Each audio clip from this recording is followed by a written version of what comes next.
Makikito Hari. ¿Qué? Nichikaikin, Makikito Hari. Gracias. El siguiente. Makikito Hari, Julito Homoy. ¿Qué? Makikito Hari, Julito Homoy. Shuag Miamuchkani, Mana Chuyariki. Perdone, no le entiendo.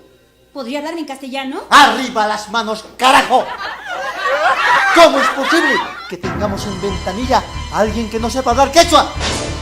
Estamos en un país bilingüe, por Dios. Estuve aquí hace 20 años y no he tenido tiempo de aprender. Me gustaría, Usted sabe. Los hijos, la casa. ¡Ya! Las excusas de siempre. Exijo que de inmediato me atienda alguien que sepa hablar quechua. ¡Rápido! ¡Guamán! ¡Guamán! Aquí tenemos un cliente que necesita atención en quechua. ¡Qué vergüenza! Llevo ya 5 bancos asaltando esta semana y todas las he tenido que asaltar en castellano. En vez de apurimeños, parecen de otros lugares.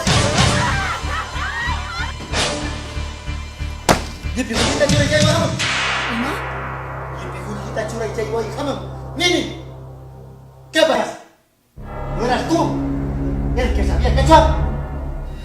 Sí, pero recién estoy aprendiendo. Pero usted siga nomás que me hace muy bien practicar. ¡Esto es lamentable! ¡Los voy a denunciar a la nación quechua! ¡Tengo derecho a saltar en quechua! ¡Alto! ¡Suba! ¡Use su leguita! ¡Por fin!